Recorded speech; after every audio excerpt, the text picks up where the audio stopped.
Welcome back, ladies and gentlemen, to a new video in which I would like to talk about how you can study in the most efficient way with chess books and how you can improve the most out of it.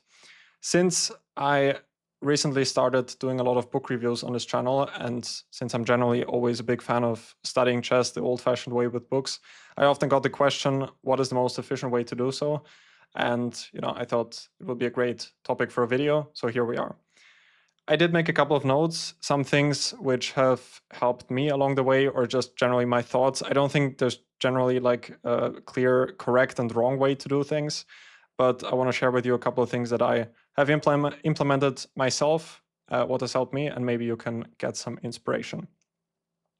Now, the first question is, why do you actually need to study with books nowadays? The engine is anyway 10 times stronger than any single author in the world. The main reason for that is it's not rocket science that, if you get some human feedback, if you get some human explanations, for the average person, it's going to be much easier to understand it and to be able to implement it in your own games. I think the biggest exception, which you can say, is if you're already like a titled player, for example, or a stronger player in general, then you might not need this, and you could also try to improve purely with the computer, purely with the engine. But if you look at players like, for example, I think Gukesh is a pretty famous example, but there are also others, specifically from India, that's what I heard. Many of those really strong players, they grew up without really analyzing with the engine, at least until they reached a certain age and a certain level. They were mostly working without engines. So, just food for thought. If they do it and if they can become world champions like this, then we might as well implement it ourselves. So that's the first thing. Like I often hear this nowadays, why do I need to study with books? I can anyway get a lot of knowledge on elsewhere, which, is true. But specifically, if you're not so advanced just yet, then I think you really need either to get a coach who can explain it to you, or often the cheaper method as well is to get that knowledge from books or from videos, that type of stuff. Now, let's get to the real question. How do you study with books? Quick fact, by the way, I just counted in my apartment now. I have, I think, about 150 chess books. But at my parents' place, I still think I have like the double amount of that, like 150 more of that. So I'm a big fan of doing that. And it's always great fun for me to do so, which is one important thing as well. Like if you really hate studying with books, or if you don't like reading books in general, then I think this is just not the right training method for you. There are a couple of books which, if you are ambitious about improvement, and even if you hate reading, I would still urge you to do so. Like, for example, Dvoretsky's Endgame Method, and those type of classics. Everyone should get them and work them through, even if it's not really enjoyable for you. But if you really hate doing it, then it's not really a sustainable training method, and then you should look elsewhere, like, for example, watching instructive videos and that type of stuff. But if you do enjoy it, then you already won the jackpot, because then you can get a lot of knowledge from those books without needing to convince yourself to do it, if it's anyway fun for you. All right, now, how do you study it finally? The main question which often appears is, do you use a board or do you just go through it without a board? And to answer this question, I would also like yourself, I would also urge you to ask the question for yourself, what specifically is the goal for you while going through it? If you want to go really deep into a topic, then it does make sense to play it through either on the chessboard or on the computer. You could also do that, but then again, be careful not to overuse the engine too much. I personally almost never, very rarely actually use the chessboard, only when I was much younger. And that's also, I think, a good guideline in general. Like if you're already a bit more advanced, I would say like around, I don't know, 1800, 1900 plus, that's around the rating where I started not really using chessboards too much to play through the games.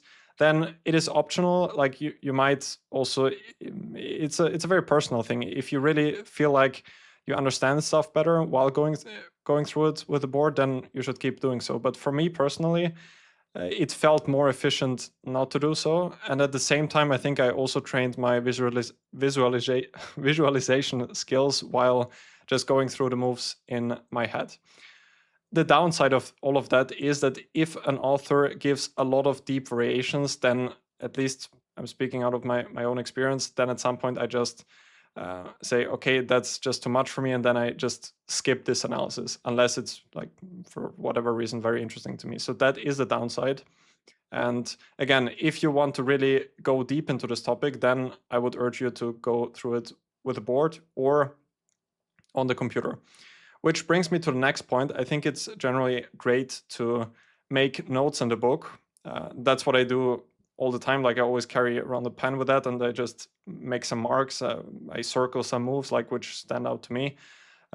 Again, it really depends which type of learner you are, but for me it helps quite a lot to deepen this knowledge if I make some notes, and then also to save it on my own computer. Like, if you look at it more and more times, then I think this knowledge can much more easily get inside of you. Yeah, so make notes in the book and then also save the material. Specifically for me, since I'm also working as a coach, it is very useful because I'm working for myself. And at the same time, if I really like some positions, if I feel like they can really help me, then they might as well also help a lot of my students.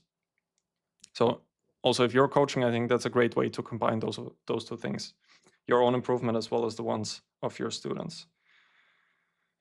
Yeah, also just be curious in general. Like, you need to also think for yourself, of course. I mean, that's quite self-explanatory, but don't just rely on the analysis of the author. Specifically with older books, you might also need to recheck some of the analysis, especially when it's about openings. But nowadays, opening books are anyway completely dying out. All of this is just purely on the internet.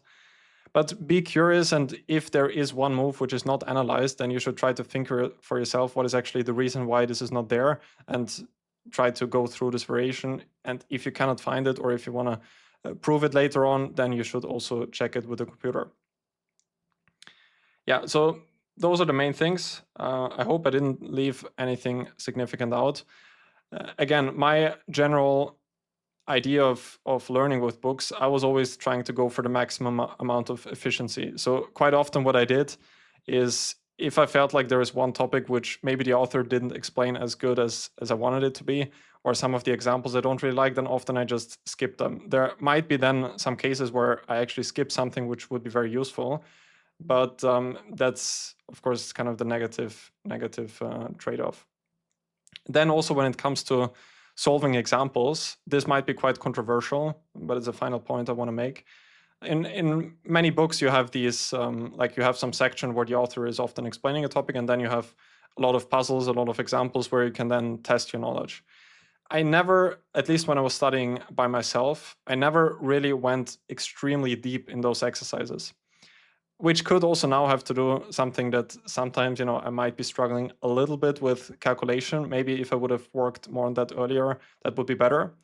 But what I do feel like, what it has given me is a great feeling for a pattern, and generally many patterns which have stuck to me, because I've seen so many puzzles, so many examples, and maybe I was spending just a couple of minutes on them, even if, and then looking at the solution, and then I try to memorize this certain pattern. And that's the way I try to get as many of these patterns as possible. But of course, why I'm saying this is controversial, like, usually people are saying that you should focus on one puzzle for, 20, 30, 40 minutes. This was always also, for example, Dvoretsky's method, and I myself was also at some camps with Artur Yusupov, which the Austrian Chess Federation organized a couple of years ago.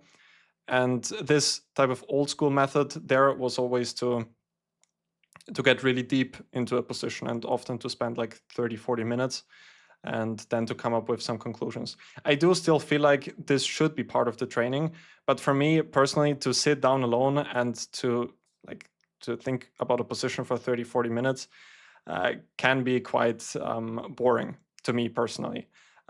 But it should still be part of your training, and what could help there is to form some type of training groups. If you have a friend, maybe you can set up some studies on the board and solve it together with them, or you know, something like that, because I feel like often if you do it by yourself, it become a little bit boring.